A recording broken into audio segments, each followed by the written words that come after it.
Good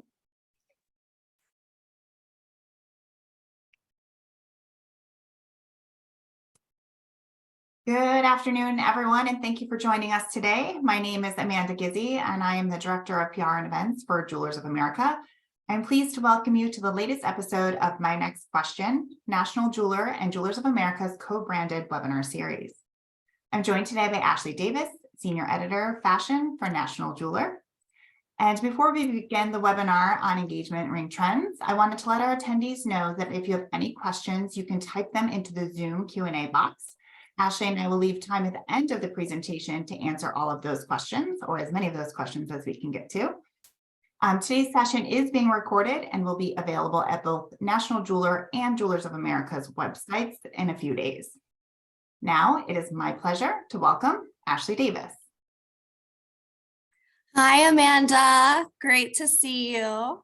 I'm so happy to be back talking trends today with you, Ashley. Always my favorite of days and favorite conversations. Yes. We recently spoke about just jewelry trends in general in a recent webinar, but it's definitely worth it to have a session dedicated to engagement rings because for most jewelers, most stores, engagement rings continue to be the #1 seller in terms of value for a jeweler's year. So it's definitely worth it to kind of break down all of the trends in that category. Yeah, definitely. I feel like there has been so much change in engagement ring trends also. I felt like for 10, even 15 years, not much had changed in the way of engagement ring trends. We'd have the same conversation sort of over and over again. And I feel like for the first time in a long time, there's a lot of really new trends happening in the engagement ring space. So this is like the perfect time to be having this conversation. I agree. And obviously there's a lot of classic styles that hang on in engagement rings, as they should, because these are really big lifetime purchases for couples. But I agree, like just looking back to maybe 3 years ago, there's been such a shift in the popular styles. So it's a very fun time with lots to talk about in terms of what's trending. Yeah, and I know that we always say this when we talk about engagement rings or trends in general, actually. It's like just because something is trending doesn't mean that it's trendy. So we will talk today about some styles that people are going to be like, that's not a trend, that's new, that's not new, that's been around forever. And that's okay, because it's the popular style of today. And just because it makes one of our top trends doesn't mean that it has to be like a trendy style that's, you know, here today, gone tomorrow. Because as you mentioned, these are big purchases and women do want to wear them for potentially for the rest of their lives, but at least for a solid 20 before they upgrade. Yeah, solid 20 or maybe sooner. Yeah, you never know. I mean, absolutely. I've been married almost 4 years, so I'm hoping for 5. You know, Okay, I feel could I be like like it. upgrade time. I like it. So when it comes to trends, we're going to be sharing a bunch of images. And I thought we could start kind of with the most classic style that we're seeing a big resurgence in. So I'm going to share my screen here. So a really big trend right now is a solitaire. And the reason we're talking about a solitaire in particular is because rewind maybe 5 years ago, it was all about the bling. You just could not escape the halo. So that's why we're talking about a solitaire. Of course, a solitaire has been around. It's always going to be, you know, probably a jewelry store's #1 engagement ring style, but it's just taking up more of the market share than it was 5 years ago or even 3 years ago. So there's just really been a return to like a clean silhouette. Yeah. And I think that's very noticeable. I just don't find people asking for halos nearly as much anymore. Yeah, I mean, I can't believe the difference in the last 12 months in how much more we're seeing of the, you know, solitaire setting. 4 prong, 6 prong. You're going to see a lot of different examples. Like I love that absolutely classic band that you from G Street that Ashley just had up on the yeah, because it's just classic in style. It's a thin band, but it's not too thin, but it really lets the stone really shine. And I know one of the questions that we received early on was yellow gold. One of the questions that was submitted in advance of this presentation. And I think this is a beautiful way to have yellow gold is in this solitaire setting when you have a beautiful center stone like that.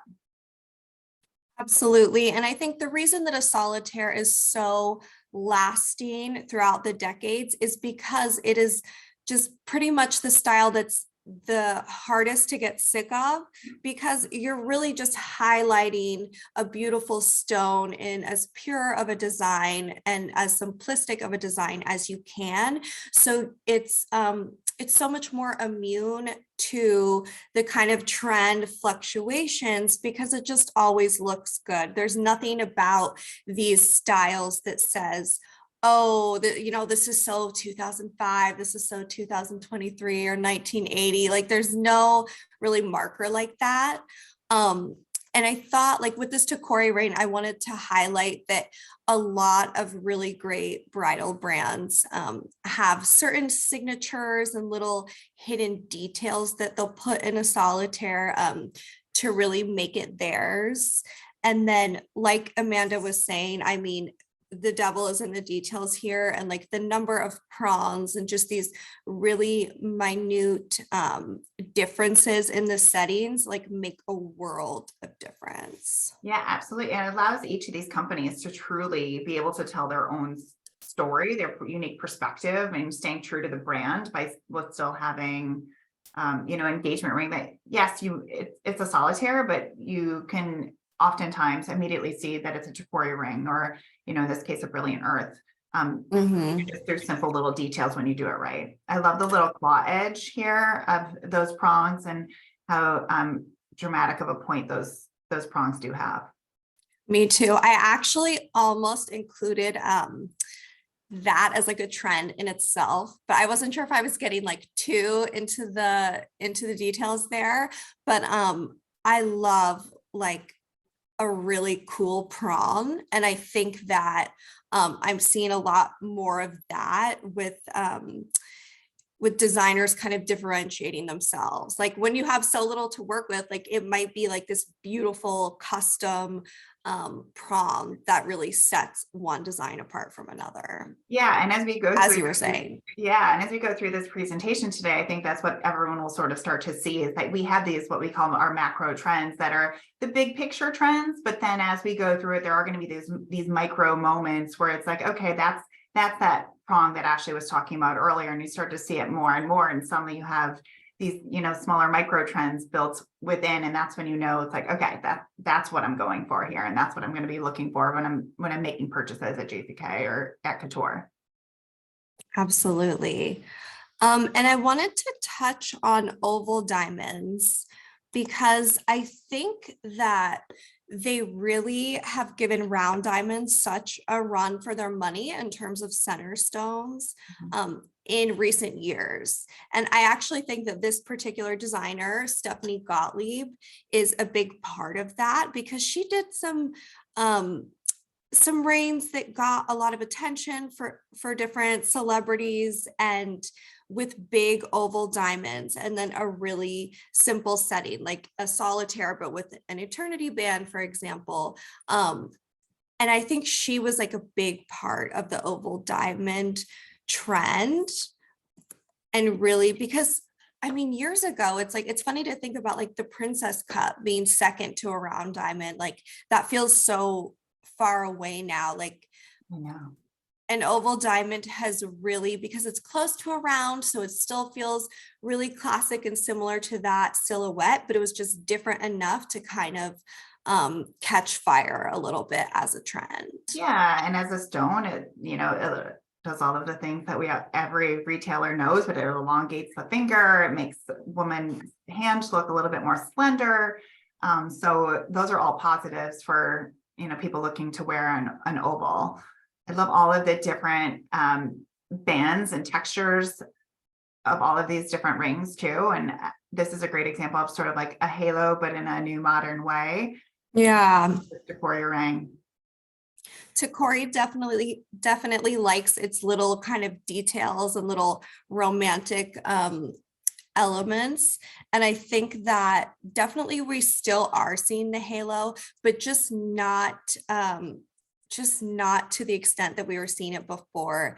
And like you said, Amanda, I think this one is a little bit more subtle than the halos that were like the most popular 10 and 5 years ago. Yeah, I mean, seems to me like it's more of an attention to added detail, less so than designed to make the carat weight look larger, which is what halos were designed for. Before it was like maximize the bling, and this really is actually soft and subtle, and somehow it makes the center stone sort of like come to life. So I definitely would not consider that like an old school halo for sure. So this, I love this trend. Just, and it really is a play off the classic, a classic solitaire setting. And like, this is obviously a solitaire ring, this Ashley Zane ring that we're looking at. But a bezel is just really showing that the consumer right now is loving more metal in the design, which has been really interesting to watch. So like, this is such a great alternative for a person who wants a classic style, like envisions themselves with a diamond solitaire ring, but the bezel might look a little different to them than the solitaire. And look a little different than the rings that their friends have. And so this is also protects in that case, the pear shape, with the tip of a pear shape being so potential for breakage or for, to hit into something, having that bezel is a little something extra to actually protect the stone too, which I love. Yeah. And I find the bezel also like a little bit unisex, like where a halo feels very kind of classic feminine. A bezel feels a little bit more masculine. It's just less fussy. It's all about the clean lines and the metal. And with people loving yellow gold and bridal so much, this is a great style for showcasing the metal. Yeah, I mean, almost every single one of these examples are set in yellow, and I agree with you fully. Like I love it's just such a different feel to the engagement ring, and it somehow makes it a little bit less, it's more understated somehow. So it's doesn't want the flash. It's more of just a true appreciation for design and for the ring and for the entire look versus just the stone. Right, a little less like flashy, blingy, girly. And that's what Erica does so beautifully. I mean, I can spot an Erica Winters ring from across the room. She just has her textures and the texture of gold and the almost double bezel in this case, with the metal around the outside is just stunning with her, obviously with her signature bands as well.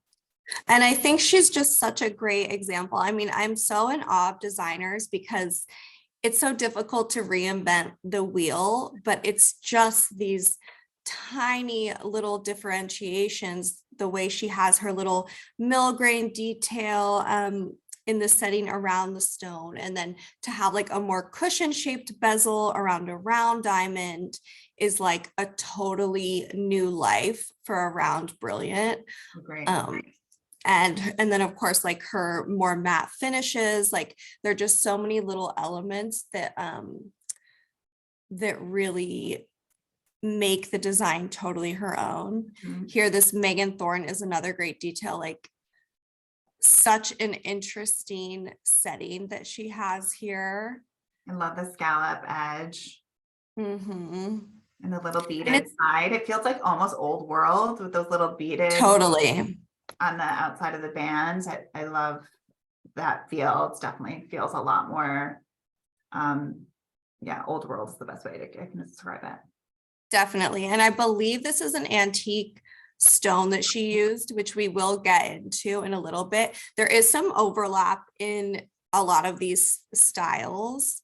And funnily enough, I wasn't trying to pull all like yellow gold styles, but I was just finding so many more of them when I Yeah, was looking to different designers. one of the questions that did come in before the presentation was, I keep hearing that yellow gold is trending, but I rarely see it reflected in sales. Are there styles that perform well in yellow? And I think we have our answer.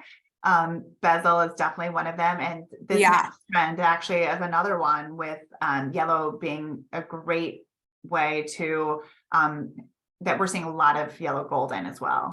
Yes, I completely agree. So kind of coming from a bezel setting, there's a much more extravagant version of this trend, which is just like a really metal heavy setting. And I agree with you, Amanda, that I feel like the customer who wants the big metal ring wants yellow gold, because I think that consumer is just maybe a little more fashion forward. Fashion forward isn't even the right, I don't really like that term, but a little more interested in fashion trends, I should say, and where yellow gold is definitely trending. So like here, this single stone ring, it's so neat. There's a very like nautical element to it. I know. It's just like, it's like pillowy almost. Like everything about it is round and voluptuous. Like it just feels like, and it's so right on with single stone. I love this ring. And I think this is a great, to your point, this is like for the woman who really just loves and appreciates the metal as much as the stone. Yeah. Which yellow is probably, part of her look. And it's something that just speaks to her, and is something that she's, going to want to have every single day. And it's, it's beautiful. Yeah. And maybe the necklaces that she wears every day are yellow gold. So then, when she gets engaged, it just feels more natural to her to kind of add to her yellow gold collection in that sense. Okay, so this is a really different take on a metal heavy design, but I love this thick band. But the way that the diamonds are really just kind of like, set on top. like just right on top. And it's like the side stones are like kind of bezel set, but not like, so it's just protecting the stones. It's not really that you can see it from directly above. Such a cool kind of like cigar band turned 3-stone ring, but with these big diamonds that, it's not just your average, fashion fine jewelry ring. Mm-hmm. And another, this is a lot more classic. Cigar band, though, that thick band, we're definitely seeing a lot of this. And I actually just had a conversation, Ashley, at the Alabama Jewelers Association convention, and one of the questions from the audience was, are the tiny bands finally going away? And from a jeweler's perspective, I was like, yes, they are. We're seeing a lot of this. And literally the entire room started cheering, because that's all they see is the breakage and how hard, and they're constantly coming in for repair. So these are a lot more sturdy, so they know that their product's gonna, stand up a little bit longer. So everyone was like thrilled about this trend sort of coming back, which is fun to see. Yeah. And even for the person who would never get a thick band like this, I do feel that it is moving away from the ultra thin band that people were asking for, and their jewelers were like, are you sure you want it that thin? Are you sure? Yeah, we call that the Etsy inspiration, right? Where you see it on Etsy and you're like, oh, I want that, but in real metal, and then it becomes harder. Exactly. It was like the Kourtney Kardashian engagement ring from Travis Barker, which she said something happened to the ring in a later interview, but it was an enormous Lorraine Schwartz diamond on a tiny little band. Yeah. So here's a brilliant earth. It's funny because this is actually a lab grown diamond. And so it's a 2-carat round, and the whole ring is only like $8,000 because of the lab grown. But I thought it's very interesting to see the diamonds that aren't like flush set in the design, like they're still very much on top of it. But I actually think this is a really cool ring. Yeah, definitely. And we will talk about lab grown as it relates when we get into a little bit more of the Q&A, but we are obviously seeing a lot more engagement rings in the lab grown space. I would say even in the past 6 months, I'm starting to hear more and more people, and we can definitely talk about that when we get into the Q&A, because I know everybody has questions on lab grown. I asked a whole bunch of retailers just this past weekend how many of them carry or sell lab grown engagement rings. And 2 years ago, I would say 60% of the room would have said absolutely not. And each and every one of them in the room does sell them. A lot of them don't stock them. Currently, they have them available upon request, but they do sell them, and people are seeing more and more sales in the lab grown space. And 9 times out of 10, it comes down to budget. I think for budgetary reasons, I mean, I would love a lab grown diamond ring, to have a ring that is a 2 carat when it should be, $15,000 and I'm getting it for 8,000. Like, for me, it's a no brainer in that sense. So if I had all the money in the world, then yes, I'd be all natural diamonds no matter what. And it's all about, disclosure and having an option, right? It's like, yeah, having the consumer have an option of what they think is best. But yeah, there's definitely room for both. But I know that for a lot of people, it's still tricky to talk about because they're afraid of getting too associated with lab growns versus other diamonds. And I agree with you, Amanda. It's really about serving your customer ultimately. Yeah. And so speaking about these stones, actually one thing that I've always loved are antique diamonds. And honestly, one of the reasons I've always loved antique stones is because they're oftentimes so much more affordable and they'll have a lot of character, meaning not the ideal GIA characteristics. This is a yellow diamond. So of course, from single stone, you're not going to find the bargain on the antique diamonds because you wouldn't expect to get a bargain on that stone. That's incredible. Not on this, but here we have a lot of things going trend wise. We have like a chunky setting. We have some really cool prongs, and we have a solitaire, but with such a unique diamond that it doesn't look like anyone else's ring. Yes. And again, in that beautiful yellow gold on both of these. The asymmetry of this ring is so good. I had to throw in another single stone in this category because when I was picking from them, I was like, I have to show this one too. I'm all about that shield shape too. I just think it's so pretty. Me too. And it's funny because overall, I do feel like the average person, they do want a classic style. They want it to be recognizable as an engagement ring, like a diamond ring or sapphire ring, but something that does look like an engagement ring. And it's just all about how you play with it. So an interesting stone and setting the diamond askew. But those core elements are still there, just like being switched up a little bit. Yep. Here, a really cool stone, but east-west. Yeah. And Eva does a great job with, always putting things on a unique, giving something a little unique perspective too. Absolutely. And she's somebody with great, great prongs in her designs. Yeah, definitely. And then someone like a Sycamore Studio is taking like a different colored diamond, salt and pepper, or champagne colored diamond, and kind of using that as a really like non-traditional engagement ring. And though I wouldn't say this is a trend for the mass market, I feel for the past like 15 years, a stone like this is a trend for a really specific type of consumer.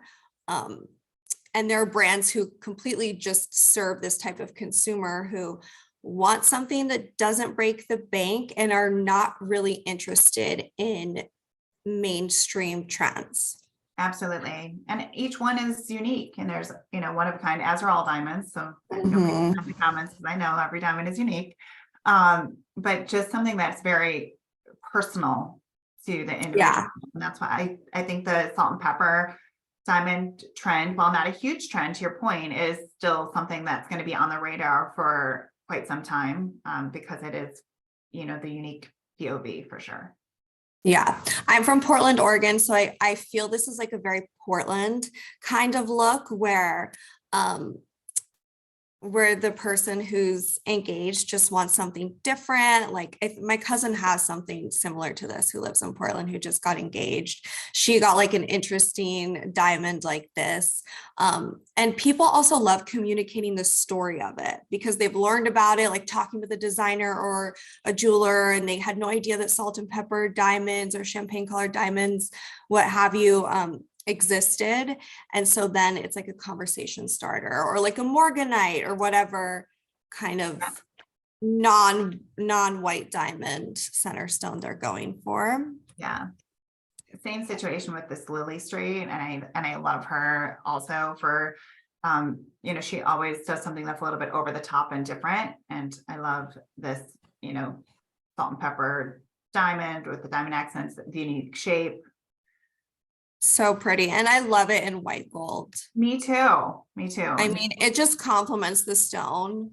Yeah, absolutely. And it's a great way to show the bezel setting in white, which we haven't really done. Yeah. We tend to have a lot of yellow. It does look so great in white. Yeah. And then Erica, I mean, this is like a dream diamond for me. This like elongated football is just, I mean, absolutely incredible. But I just think an interest in something other than around white diamond is just a really big trend right now. So that expresses itself in a few different ways, but antique cuts and different cuts of diamonds are just so much more common than they were several years ago. Yeah. I wanted to include this from Aisley because I loved having unique cuts incorporated in the wedding band as well. These are two separate rings. Mm-hmm. And so I think, yeah, if I recall correctly, it's like bullet and baguette cut diamonds combined in the band itself. Aisley really specializes in like cool, unique diamonds. And so she just naturally attracts, that customer that's drawn into something a little different. Yeah, I love the example of having it in the wedding band. It really complements that shape of the engagement ring. And it's a great way when you are talking about showcasing styles together of getting your customer to start to think about the wedding band. It's not just a simple accent to a stone that, a lot of people would be like, I can't put a wedding band with this stone because it's so, right. so hard to pair with, but it just shows why, the magic of designers and how they can create this incredible look. Totally. The more you can show, as long as you can visualize it, people can see it, then it's the possibility of the sale is there. Great.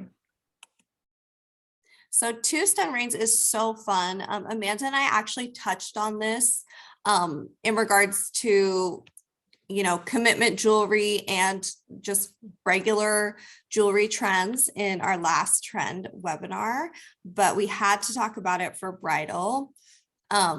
So really, this is kind of a trickle down trend from celebrities.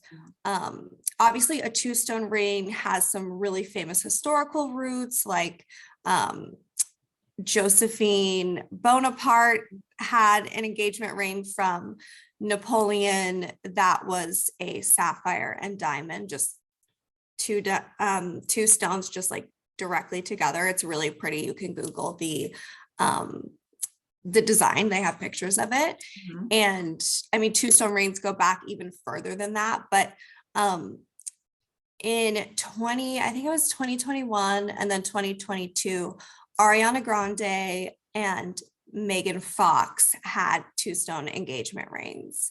Ariana Grande had just like a little pearl as one of her stones. And so she got a lot of pushback from jewelry people who Yeah. said, don't wear your pearl every Yeah. day, it'll get hurt.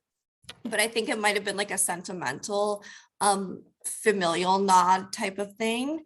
And then more famously, Megan Fox had her, or has her rings from Machine Gun Kelly, that are an emerald, a pear-shaped emerald and a pear-shaped white diamond that Stephen Webster designed. And it's actually two rings that nest together, but two stone rings for an engagement just really, really trended after that. And I actually do love that idea. I was actually looking at two different rings at this weekend, and just like the idea of having two rings that you can wear single or stacked together like that is such a great idea and a great way to be able to like achieve both looks by having two for the versatility aspect. Yeah. That's actually such a good point, because it is a lot to commit to just in case you get tired of it. But Better to get tired of this. I know, true. And I love for two stone, Ashley, when it's like either two different colors or two different shapes. I think it looks so great aesthetically when it's one of those two things. And again, so this brand Vry, they use lab grown diamonds. So this is like very well priced for what it would be as natural diamonds. But overall, the concept and design is so simple. It's just that for that person who's like, I love a diamond ring, but oh my gosh, this is a little different. And it's still so classic. I mean, it's just your gold band and your prongs and two diamonds instead of one, like a big difference, but conceptually a small difference. Right. And then this I loved, just because it reminds me a little bit of like the late 18th century, just more of a classic antique style two stone ring. It almost feels like it has like a bow feeling to it. It's very romantic. Yeah. The curves and it comes together and it sits nicely on the finger. Beautiful. Totally. It's so like romantic, like from that Art Nouveau era. Yeah. Which I mean, I think is just gorgeous. And then here we have the bezel setting with the stones and more of an open design for this. Yeah. So this is a really cool take with on the two stone trend. And yellow diamond and a white diamond. Yeah, it's beautiful with the pear shape. And this is fun because it's really the only one where we see like the same shape of stone, but just so they've like put one on its side just to be a little different. And the two different colors, it works too. Like I think it's when it's two different colors, not just like two white diamonds.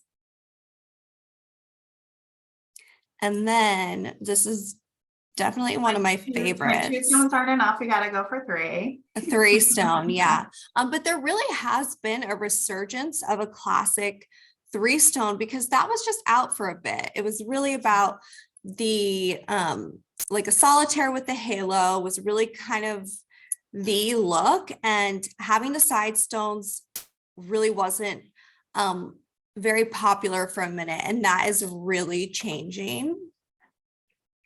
Just in time for my 20th anniversary coming up, Ashley. It's coming back. It's coming back. There you go. I mean, I'm sure your style is probably totally different today. Yeah, I mean, so I have a three stone, and it's like you're right. It went away for a while, and now it's back. So.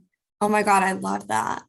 And this is like a little bit different, but Brent Neal, she really kind of popularized a metal heavy setting, like just in recent times. Like this is her take on a classic like gypsy style ring, as they used to call it, with just really flush set stones. But so this was like a big signature that got really popular for her, where she has like the three stone setting, and it's really like paved the way for her really like experimenting with lots of other different ring settings. And totally like gender neutral. Like I love that for like totally run. Perfect example of like commitment jewelry. I agree with that. And then Tacori, I feel like because Tacori is a little bit more of like a quiet maximalist. So I loved seeing this like blingy version of a 3-stone, but I just find it so exciting with the sapphire side stones. Like it's completely unexpected to me. And the shape of the side stones for sure. Yeah. Aisley. I really enjoyed having the side stones bezel set and then the center stone prong set. I just thought looked very, very different from how other people are interpreting like these metal heavy designs and 3-stone designs. I think I have quite a few of these. Love a half moon. And here, like, it's so elegant with a white metal. It truly is. Like, I don't think it's so funny because it's I think like it could break down very differently for different stores depending on what their client is asking for. Like even though yellow gold is so popular, that's not to say that there isn't a client who's just feels that white gold is a little more classic for bridal, because it really was platinum or white gold really was the go-to in bridal for so long. That I have to say there are obviously reasons and benefits to platinum for sure in the engagement ring space, especially because they do tend to hold the stones more secure, and they do wear really well over time. So you're not having to re-rhodium and all of those things that come with challenges for the end consumer to have to, re-rhodium your white and things like that. So there are by no means are we saying that platinum is not trending. As Ashley said, it's just less than it was. Right. Essentially just less than it was. And I know for a lot of jewelers, it's challenging too when they have like a D color diamond to put it in a yellow gold setting, because they really would rather have, the white gold setting so that there's no like reflection of the yellow gold in the stone to really play up the color. But it's also funny how some consumers don't care. Because if they've just heard, is this the best color for a diamond, a D color, then that's what I want. And I want yellow gold and that's it. And by all means, they can go for it. Now, this is really fun. Just using a colored gemstone center stone instead of a diamond. So here's our reverse 3-stone essentially with. Yeah. I personally think we have the royals to thank for the popularity of this. I agree. I mean, color's having such a huge moment. This is a minty green tourmaline with yellow diamond sides from AG Gems. And here's a great example of like using yellow because that's what the stones look best with, but then still having the white band, whether it's platinum or white gold, I can't remember, but having that white band, but yellow prongs to work with the stones. I love that. And it actually makes it really nice to wear with any metal that you have. Yeah. Makes it I actually think it's really cool to have a mixed metal setting. Yes. I mean, I have people tell me all the time, I don't know how to mix metals. I don't feel comfortable mixing metals. I have to wear all or nothing. So I don't wear yellow because I have a white engagement ring. I'm like, it doesn't matter. You can mix and match. Like, it's not like a white after Labor Day. Like you have to just mix and match your jewelry, but having one piece of a 2-tone or even 3-tone piece of jewelry can instantly tie like everything together. I could not agree more. It's just, it only takes one mixed metal piece just to make everything work together. Agreed. But this is so gorgeous. Oh my God. So pretty. Yeah, absolutely gorgeous. And again, that green is just having such a big moment in fashion and jewelry and fashion for jewelry. So to see so much with green engagement, I think when we think about color for engagement rings, we usually think of blue sapphires or, different color diamonds, yellow diamonds in particular, but to see some of these like luscious green gemstones are just so beautiful from Vana. Yeah. And obviously, I mean, a lot of these rings that we're showing, like these are very special gems, but on average, you're still going to get a bang for your buck compared to a diamond of the same size and carat weight. So I mean, there also is like an economical factor. I mean, maybe not for this yellow diamond, but for some type of sapphire. Rio has some pretty special gems, and this fancy shaped, fancy yellow diamond is just incredible. And I love the classic 3-stone. You know, it's got the emeralds on the side with the radiant center. Really beautiful. With a totally different mood from the stones that they used. Yeah, definitely. Okay, I think that concludes our imagery. That concludes our imagery. So we're going to work our way through a couple of questions here. So the first question that we had, and just a reminder, if you do want to type it into the Q&A, we will answer those questions, as many as we have time for. So a couple questions that were submitted before the presentation. I think we sort of just touched up on it. Is, do clients choose platinum wedding rings? And are engagement rings with fancy diamonds also chosen? And I think the answer to fancy diamonds is when someone has the means, for sure. I've seen less in the way of fancy diamonds than other stones. How about you, Ashley? For fancy color or fancy? Yeah. Well, that's a good question. I assumed they meant fancy color, but and if the person, I was thinking fancy shapes, which I do feel are trending, like kind of as we went through, like that's such a great way to mix it up. And a lot of these stones, they might just have a wider surface area than around brilliant. So you kind of win in that sense too. Some people just really enjoy just having like a bigger center stone. And I do think that that is one way that people are really kind of going outside the box. Like it just feels like there are less rules than there used to be. Like people are a little more interested in getting something that feels a little bit unique to them. Yeah, agree. One of the questions is, where is the trend going? Non-branded rings or designer rings? So when it really comes to overall trend, I don't think people think about the brand when it comes to their ring. I really don't think it's a trend, but the person who seeks out that designer is specifically a fan of that brand and that design. So I think it's like there's a market for both, but I don't think that branded is like trending more than it used to be or more than a non-branded ring.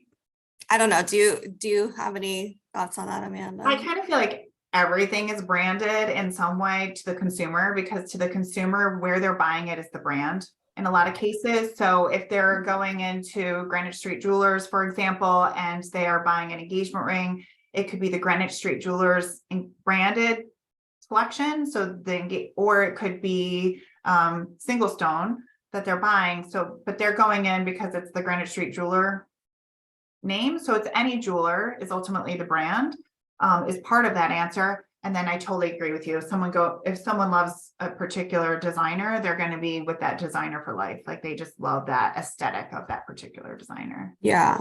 But I think ultimately it's like, I think still the number one thing is the person coming in with the image they were sent from, even if it's from a designer and like from a designer, from Pinterest, from whatever, and showing it to the jeweler and wanting that ring. Like it's more about the design than the brand it comes from. Yeah. The design rather than the designer.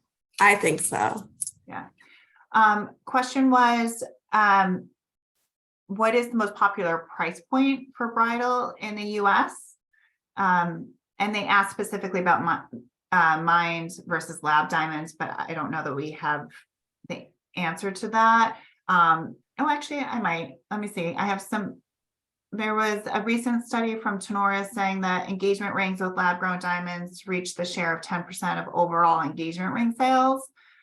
The average price of lab-grown diamonds, according to Adan Golan, was $3,916, whereas the price for diamond engagement rings was 4,512, which was up 7% over. And I think that the knot for their last, because they release like big surveys each year, theirs was up more for just on average, not differentiating between lab grown or mined, but was up more on the 6,000 range. And we've definitely gotten that from a few sources that place it more in the 6,000 range for the average price. Yeah, I would say for the last like 15, 20 years, we've always noticed that the knot numbers are always a little bit higher than other engagement ring numbers that we see. So I think that, you know, we always say that magic number somewhere in the middle around 5,000 is the average. But we are seeing the size increase. So the one trend that we also saw from the knot said that 23% of engagement rings feature 2 or more carats, which seems like a really high number, especially for having an average ticket price of 5,000. People really want to people really seem to want minimum 1 carat. I have noticed, like, it's funny, which I don't. In my parents' generation, it wasn't like that for sure. Another question that just came in is there a push on the part of consumers to have carbon neutral diamonds? I think that consumers are asking a lot of questions about sustainability, just in a really general blanket way. You know, where does this come from? And responsible sourcing in a very general way. I don't know if they're asking specifically about carbon neutral. But overall, like, that is definitely a big conversation that people want to have, and they're asking just basically about the sourcing altogether. I think more than carbon neutral. Yeah, and I think the people who are ultimately looking for carbon neutral are probably not looking for a diamond engagement ring anyway. They're not coming into the store to even ask the question, which is an opportunity, I think, for the industry where when possible, to make sure that we're adding that into messaging and doing a better job at telling our story. But I think you're right, Ashley. I think they're really caring about sourcing and sustainability, but not going as far to talk about carbon neutral. And they generally are not super educated in diamonds and jewelry and metals, but they're just generally asking. So I think it's the responsibility of the jeweler to find like a really easy to explain, palatable version of that, because people just really have like, is this a blood diamond, like, kind of connotation without really understanding responsible sourcing overall. And like, I mean, the industry isn't even on totally the same page about that. So I think it's, important to really like get all of your staff, all of your team on the same page about what kind of messaging and you want to put out there and how you want to explain things in a really easy to understand way. One question is there a particular designer using old mine cut styles within lab grown? I think of that particularly, but what's funny is when I used to research lab growns a little, if you go on like Etsy and different platforms, I used to see like a lot of lab grown old mine cuts. I think it was like one of the first ones that people would really do in lab growns. I can't think of a particular company or designer that's really using that ever just, that really specializes in that, because I'm sure they'd be disclosing it. Of course, that's like a really big deal. But so no, I can't think of anyone in particular. But that would be really interesting. Opportunity. That would be really interesting, because if you have those prices, but then you're going off of, a little more of like a romantic antique sort of style, because I love old mine cut diamonds, they're my favorite. That would be really interesting. And you could market it as like kind of responsible because you're not mining, but with the look of these romantic old stones. I think it's an interesting point. Yeah. What cuts and shapes do you think are going to be trending? I think we talked about some of these already, but anything Yeah, else? so I think ovals are very close. Emerald cuts are really big right now. And I think that speaks to people wanting the clean lines. So I think that's part of why emeralds are doing really well. Emerald, Very I have to few. say, emerald is one of those stones. I feel that it's a harder sell at a lower carat weight. Emeralds look best in the emerald cuts that we see. Obviously trending are the huge stones that we see from all the celebrities. And it's a great cut with fancy, with gemstones, for example. But with smaller diamonds, it's just a little bit harder and they have to be really beautiful, clean, eye clean stones. So emeralds are a little bit tricky for me. But I love them from a trend perspective. And I do think that they are trending. They're just, something to note is that they're best in big sizes. Yeah. Though it depends. They can be, some are spreadier than others. I actually That's made true. one for a friend recently that was only like 1.3 carats, but it looked, and maybe because partially like her hands are really delicate, but it looks bigger than you would think, which I was like very pleasantly surprised, because some are cut in a way that they're like much deeper and there's really very little surface area. And I would still consider over a carat to be big enough for that cut. Sure. But then definitely like old mine cuts, old Euro cuts, these kind of antique recycled stones, I think are trending. Pear. Pear. Oh, I love a pear-shaped diamond. And then somebody just mentioning tourmaline as a center stone. I think so. This is a really particular thing. I have an emerald wedding band, but it's like a 2 carat emerald, and I have literally cracked it before and I ruined it and I had to have it remade.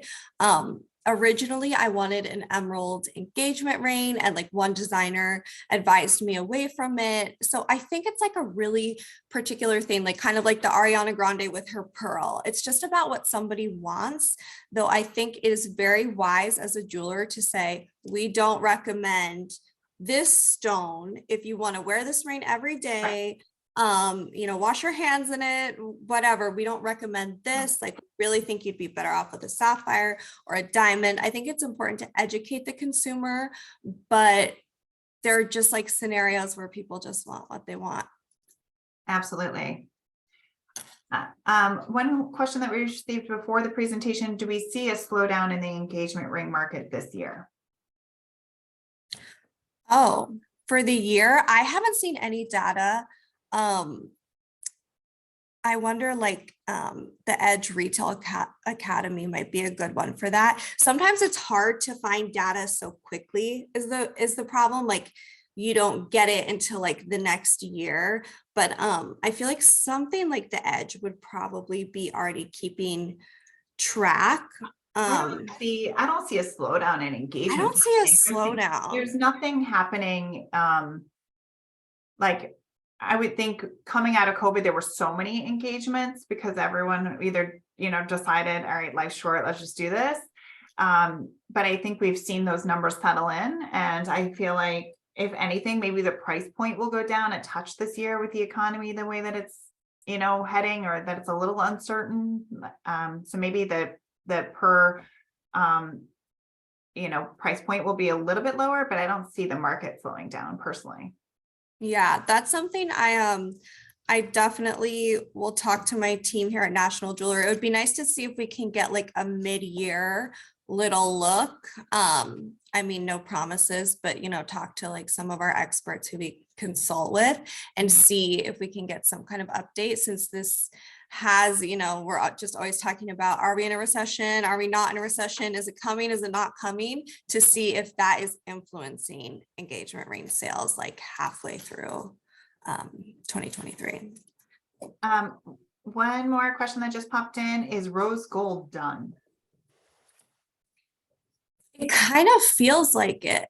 It just feels, whenever I ask people, they're like, oh, it's just so much smaller. Like, if it's, 40% yellow gold and it's 50% platinum or white gold, then it's like 10% rose gold. They're like, there's just that one customer. It does not feel like it is trending to me at all. Yeah, I find it to be a tough metal because it's so personal. Either you love it or it's not on your radar. And for something that you want to wear every day, it's probably the hardest to mix and match. Yeah. Because people don't have a lot of it in their jewelry wardrobe. So I'm with Ashley on that rose gold for sure. So I think that actually concludes that. Did you have any other questions? Oh, no, I was just looking at somebody talking about Signet. We are always reporting Signet results, my colleague Lenore. So yeah, they say that they're reporting 25% down for engagement in sales quarter one. Yeah, interesting. That's definitely something to keep an eye on. It is something to keep an eye on. I talked to a lot of jewelers. I haven't heard that other places, so it'll we'll definitely at JA be putting our ears to the ground too and talking to some people and see if that's trending elsewhere, or if it's a maybe it's a price point thing. Maybe they're marketing something different. It's good to keep an eye on. So thank you for bringing that to our attention, Emily. Yeah. And I think seeing no further questions, let's make sure I get through all of the questions that came in. It looks like we touched on everything. Yeah, I think that's it. So I want to thank everybody for their time today. My Next Question webinar series will be returning on May 16th, and we will be doing a Know Before You Go trend presentation of what to know before you head to the trade shows. We'll have a great panel that's going to be with us. So make sure you tune in and save your calendar for May 16th. And I would like to thank Ashley for her time and expertise as always. Ashley, it's always a pleasure doing these fun trend presentations with you. Yes, thank you so much. And thank you to everyone for tuning in. And yeah, feel free to shoot me an email. I was about to say us, but Amanda's busy. Don't email her. You can shoot me an email too. If you have any thoughts on engagement ring trends, anything we missed, and anything that's exciting you, feel free to shoot me an email. My email is all over the National Jeweler website. And mine is there as well. And thank you so much. And we'll talk to you all and see you all very soon. And thanks for tuning in. Thanks so much. Bye.